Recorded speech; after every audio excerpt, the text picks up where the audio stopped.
Hola, ¿alguna vez has sentido esa intuición fuerte de que tus pensamientos, tus emociones, tu yo son algo diferente a tu cuerpo? O sea, distinto del cerebro físico. Es una sensación muy común, ¿verdad? Y esta curiosidad por conectar la mente y el cerebro viene de lejos. Piensa en esos intentos antiguos un poco raros, como la frenología, que trataban de mapear la mente en el cráneo. Pero más allá de eso, la pregunta sigue ahí. ¿Somos dos cosas, mente y cuerpo, o una sola? ¿Y cómo se conectan? Justamente, estas son las grandes preguntas de la filosofía de la mente.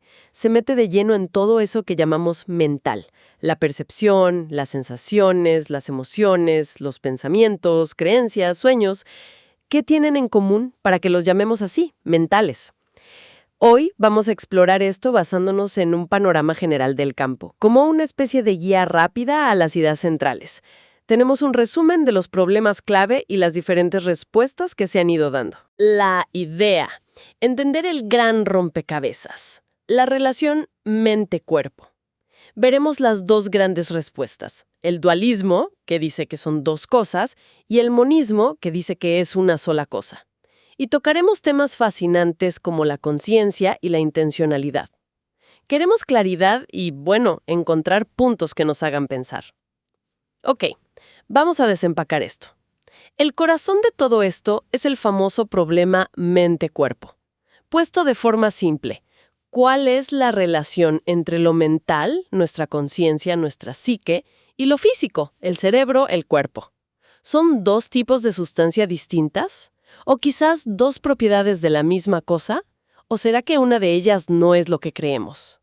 La idea de que son dos cosas separadas, el dualismo, bueno, conecta mucho con nuestra intuición y tiene raíces antiguas, Platón, por ejemplo. Pero la idea contraria, que todo es físico, el materialismo, ha ganado muchísima fuerza, sobre todo con los avances de la ciencia moderna. Son cosas fundamentalmente diferentes. Descartes le dio una formulación clásica, muy influyente, con su argumento de la concebibilidad. Él decía algo como: puedo imaginar mi mente existiendo sin mi cuerpo. Y si puedo pensarlo clara y distintamente, entonces debe ser posible que existan por separado. Ah, el famoso pienso luego existo, relacionado con eso. Justamente. Hoy se debate mucho si el hecho de poder imaginar algo implica que sea realmente posible, metafísicamente posible. Pero la idea base, esa intuición dualista, sigue ahí y tiene defensores. Otro argumento fuerte para el dualismo es nuestro acceso, digamos, privilegiado y privado a nuestra propia mente.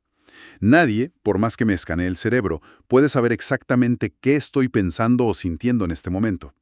Puedo sentir un dolor fantasma sin causa física obvia, o puedo mentir sobre lo que pienso. Esa privacidad sugiere que la mente tiene una naturaleza distinta a la materia, que es pública, observable.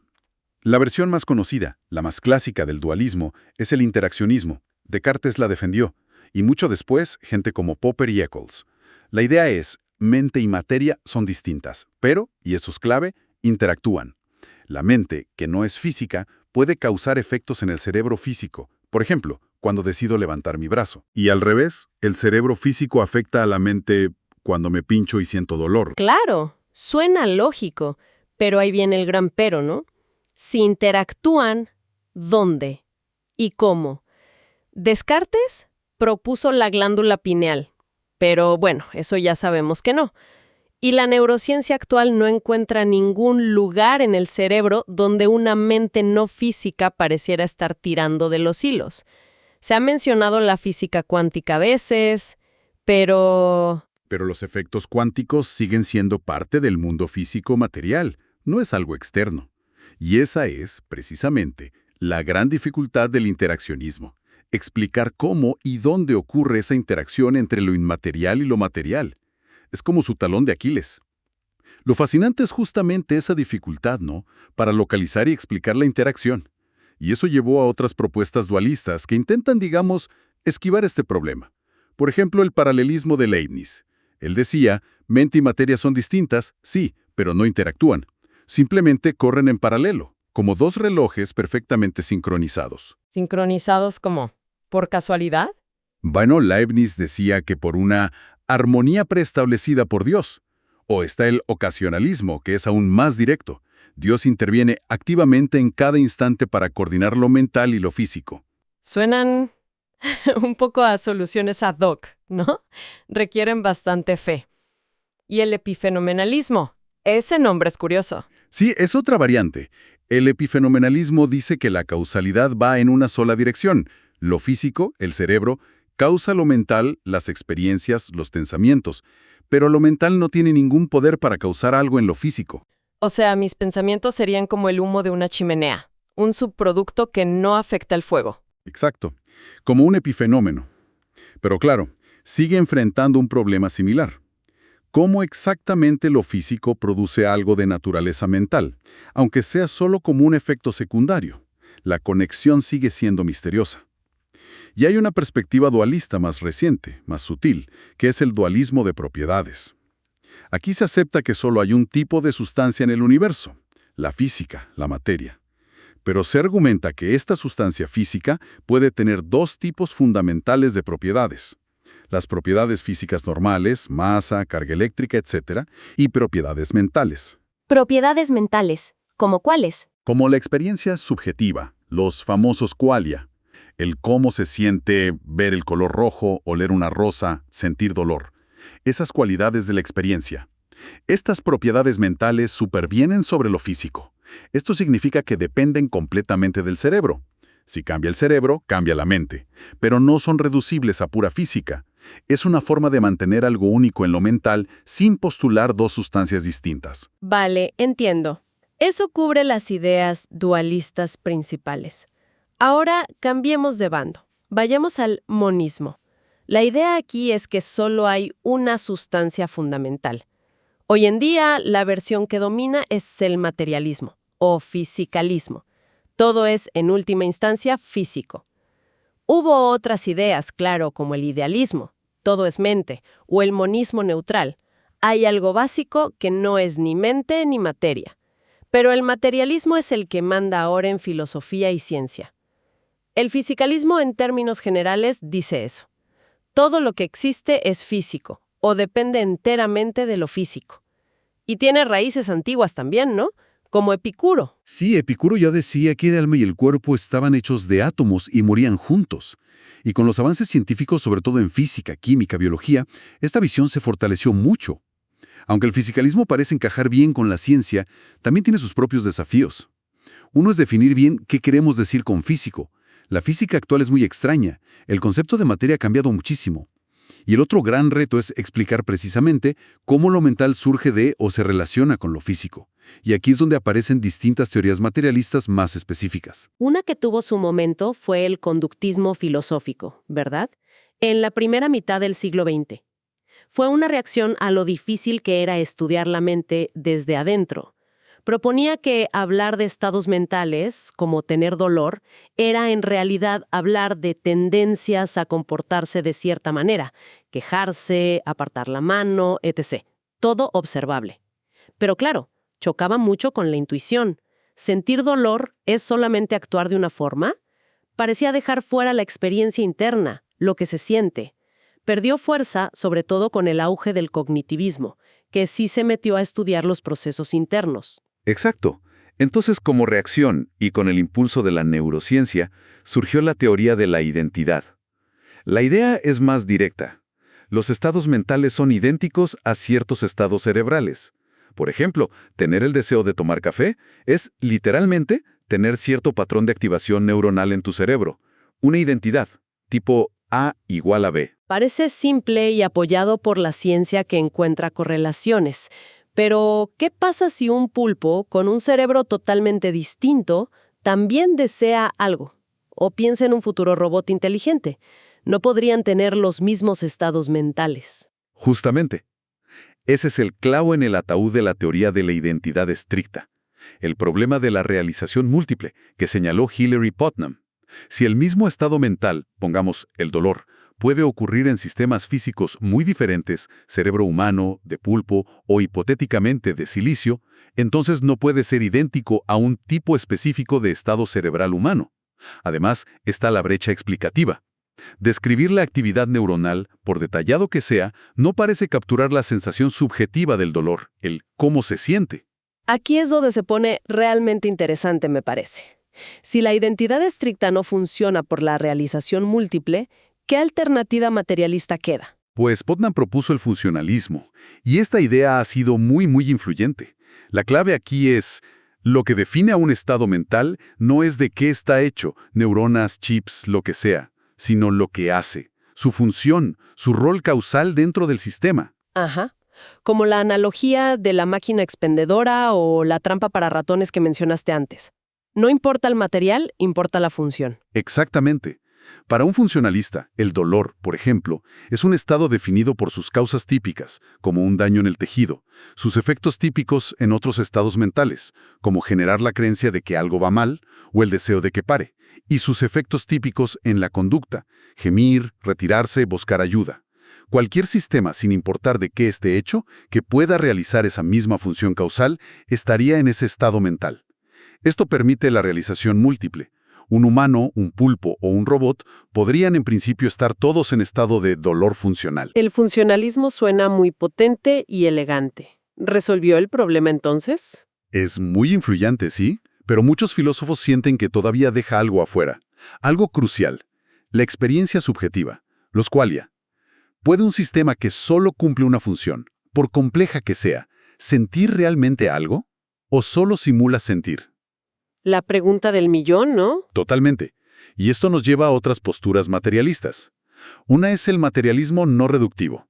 Acepta que todo es físico en el fondo, pero sostiene que las propiedades mentales, aunque dependen completamente de lo físico, supervienen, no pueden reducirse simplemente a física o a función. Son reales, tienen quizás poder causal, pero son algo distinto. Y luego está la postura más radical, quizás. Sí. El materialismo eliminativo. Gente como los Churchland argumentan algo bastante fuerte. Que nuestros conceptos mentales de todos los días, cosas como creencia, deseo, intención, son parte de una teoría popular, una psicología popular, que es básicamente errónea, primitiva. Dicen que igual que la ciencia nos hizo abandonar términos como flogisto o éter, porque no correspondían a nada real, la neurociencia avanzada nos hará abandonar creencia o deseo. Simplemente, esos conceptos no señalan nada real en el cerebro. Serán reemplazados por un vocabulario neurocientífico preciso. ¡Wow! Eso es, decir que las creencias no existen es muy contraintuitivo. ¿Cómo vives sin creer cosas? Es chocante, sin duda. Ellos dirían que es como cuando dejamos de creer en brujas. El concepto pertenecía a una teoría falsa del mundo. Argumentan que la neurociencia nos dará una descripción mejor y más real de lo que pasa en nuestra cabeza, y que esa descripción no usará términos como creencia. Antes de saltar a otros conceptos, hay una perspectiva crítica que viene de la filosofía del lenguaje, muy inspirada por Wittgenstein. Y es interesante porque, bueno, sugiere algo diferente. Sugiere que tal vez todo este problema mente-cuerpo no sea un problema científico profundo o metafísico que hay que resolver, sino más bien un enredo conceptual. Un lío que nos hacemos con el lenguaje. Un falso problema, quieres decir, algo así. La idea es que hablar de dolor, pensamientos, intenciones, y hablar de neuronas, sinapsis, química cerebral, son como dos juegos de lenguaje diferentes. Tienen reglas distintas, se usan para propósitos distintos. Intentar reducir uno al otro o buscar los pensamientos dentro del cerebro como si fueran objetos físicos escondidos sería cometer un error de categoría. Es usar un vocabulario en el contexto equivocado. Quizás no necesitamos una teoría que conecte dos cosas, mente y cerebro, sino entender mejor cómo usamos estas diferentes formas de hablar para describir a una persona completa en diferentes contextos. Esto plantea una pregunta importante. ¿Estamos siquiera enfocando bien el problema? Interesante perspectiva. Ahora, más allá de este gran debate dualismo versus monismo, hay conceptos específicos que son un verdadero hueso duro de roer, especialmente para las visiones materialistas. Uno clave son los qualia. Ya los mencionamos un poco. Es la cualidad subjetiva de la experiencia. El cómo se siente ver el color rojo, oler el café recién hecho, sentir alegría o tristeza. Es lo más directo, lo más íntimo de nuestra conciencia. Y el desafío es cómo puede surgir esta experiencia que es puramente subjetiva, privada, de procesos físicos que son objetivos, públicos, medibles. Describir toda la actividad neuronal asociada a ver rojo no parece explicar por qué se siente de esa manera y no de otra, o por qué se siente algo en absoluto. Aquí es donde muchos sienten que el materialismo, incluso el funcionalismo, como que tropieza, ¿no? Deja fuera lo esencial de la experiencia. Incluso neurocientíficos muy enfocados en el cerebro, como Damasio o Edelman, reconocen que explicar los qualias es el gran reto. Exacto. Y otro concepto problemático, muy relacionado, es la intencionalidad. Ojo, no la intención de hacer algo, sino la propiedad que tienen muchos de nuestros estados mentales de ser acerca de algo, de apuntar hacia o representar cosas del mundo. Mi creencia es acerca de que mañana lloverá. Mi deseo es acerca de comerme ese helado. Mi recuerdo es acerca de mis vacaciones pasadas. Esta direccionalidad, este ser acerca de, es lo que permite que las creencias, por ejemplo, sean verdaderas o falsas. ¿Y cuál es el problema para el materialismo aquí? El problema es, los procesos físicos, como una reacción química o una descarga eléctrica en el cerebro, simplemente ocurren. No son intrínsecamente verdaderos o falsos, ni son intrínsecamente acerca de algo externo, como la historia de Roma o el precio del dólar. Entonces, ¿cómo surge el significado, la referencia al mundo, la verdad o falsedad de procesos puramente físicos, electroquímicos, que en sí mismos no parecen tener esa propiedad de ser acerca de? Es otro salto difícil de explicar. Entiendo. Y muy brevemente, para no dejar fuera, está el debate sobre si la mente está solo dentro de la cabeza, eso sería el internalismo, o si el entorno, el cuerpo, las herramientas que usamos, también forman parte de nuestros procesos mentales. Eso sería el externalismo. Es otra dimensión del debate. Sí, y también hay algunos filósofos, a veces llamados misterianos, que adoptan una postura más pesimista quizá. Sugieren que tal vez el problema mente-cuerpo es simplemente demasiado difícil para nuestra mente humana, que tenemos un cierre cognitivo, como dice McGinn, o que necesitamos una revolución científica radical, un cambio de paradigma total, para poder siquiera abordarlo adecuadamente. Todo esto, claro, no ocurre en un vacío filosófico. Se conecta directamente con lo que nos dice la ciencia. La neurobiología es fundamental. Busca los correlatos neuronales de los procesos mentales. Y cada avance que muestra cómo una lesión cerebral afecta a la personalidad o cómo cierta actividad neuronal se relaciona con una decisión, parece reforzar la idea de que la mente depende estrechamente del cerebro. Aunque, como vimos, la naturaleza exacta de esa dependencia sigue siendo el gran debate. Totalmente. Y la inteligencia artificial es otro campo de pruebas fascinante. La pregunta de si una máquina puede realmente pensar o ser consciente, la llamada IA fuerte, o si solo puede simular inteligencia, IA débil, nos obliga a definir qué es pensar, qué es la conciencia. El test de Turing, por ejemplo, propone un criterio funcional. Si no puedes distinguir a la máquina de un humano, entonces es inteligente. Pero luego viene la crítica de la habitación china de Searle, que dice, manipular símbolos según reglas no es lo mismo que entender el significado. Claro, la diferencia entre sintaxis y semántica. La analogía mente-software y cerebro-hardware es útil a veces, pero parece tener sus límites, sobre todo con los qualia y la intencionalidad. Exacto. Y la psicología, por supuesto, investiga la mente y la conducta. Busca patrones, leyes, cómo percibimos, cómo aprendemos, cómo nos emocionamos, a menudo sin necesidad de comprometerse con una respuesta filosófica última sobre qué es la mente en sí misma. Entonces, todo este recorrido por ideas a veces muy abstractas, ¿qué implicaciones tiene? ¿Por qué debería importarnos más allá de la curiosidad intelectual? Las implicaciones son enormes. Tocan aspectos fundamentales de cómo nos entendemos a nosotros mismos y a nuestro lugar en el mundo. Piensa en el libre albedrío, por ejemplo. Si todo es físico, y el universo físico opera según leyes deterministas, o incluso si hay azar cuántico que no parece ayudar mucho a la libertad, ¿somos realmente libres en nuestras decisiones? ¿O somos como marionetas bioquímicas? El eterno debate. Sí. Algunos filósofos, los compatibilistas, dicen que sí podemos ser libres incluso en un mundo determinista. Define la libertad no como ausencia de causas, sino como actuar según nuestras propias razones y deseos, sin coerción externa. Otros, los incompatibilistas, creen que la libertad genuina requiere indeterminación en el mundo físico, que nuestras decisiones no estén predeterminadas. Pero ahí surge el problema de si esa indeterminación no convierte nuestras acciones en mero azar en lugar de actos voluntarios. Es complicado. Luego está la idea del yo, de la identidad personal.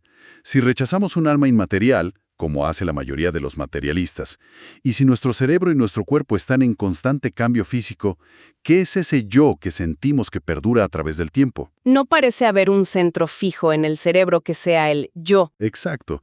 Algunos filósofos como Daniel Dennett sugieren que el yo no es una cosa, una entidad fija, sino más bien un proceso, como un centro de gravedad narrativo, una historia que construimos sobre nosotros mismos para darle coherencia a nuestra experiencia, algo que está en constante flujo.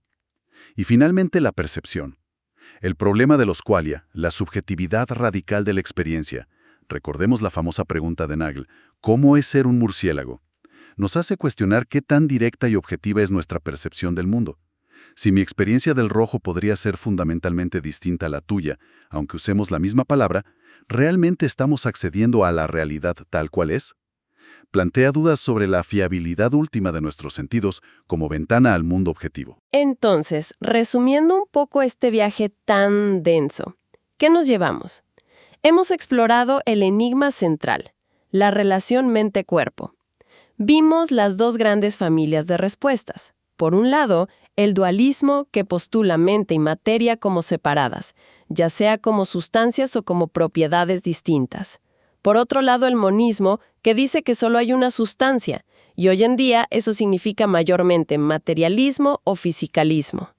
Con todas sus variantes, la teoría de la identidad, el funcionalismo, el materialismo no reductivo e incluso la idea radical de eliminar los conceptos mentales. Queda bastante claro que no hay un consenso, ¿verdad? Cada postura enfrenta desafíos enormes. El dualismo lucha por explicar cómo interactúan mente y cuerpo sin sonar a magia. Y el materialismo, aunque parece más alineado con la ciencia, sigue teniendo problemas serios para dar cuenta de la experiencia subjetiva, los qualia, y del significado, la intencionalidad, desde una base puramente física o funcional. Exactamente. Y aquí quizás una reflexión final para darle vueltas. Si explicar la experiencia subjetiva y la intencionalidad sigue siendo tan endemoniadamente difícil para las teorías físicas estándar, y si además tomamos en serio la crítica de que podríamos estar atrapados en un nudo hecho con nuestro propio lenguaje, como sugería Wittgenstein y sus seguidores, quizás el próximo gran avance no venga solamente de mapear cada neurona con más detalle, sino de repensar las preguntas mismas que estamos haciendo sobre la mente. Podría ser que necesitemos un lenguaje radicalmente nuevo, conceptos diferentes, no tanto para resolver el problema mente-cuerpo tal como lo planteamos ahora, sino quizá para disolverlo, para verlo de otra manera que nos saque del atolladero actual. Estamos chocando contra los límites de nuestro conocimiento científico actual, o quizás contra los límites de nuestro propio lenguaje y nuestros conceptos para hablar sobre la experiencia más fundamental que tenemos, la de ser conscientes. Una pregunta potente para cerrar. Con esa reflexión flotando en el aire, terminamos nuestra exploración de hoy. Gracias por acompañarnos en este análisis profundo. Esperamos que la conversación siga, que sigamos pensando en estas cuestiones tan fundamentales sobre qué significa al final ser nosotros mismos. Hasta la próxima.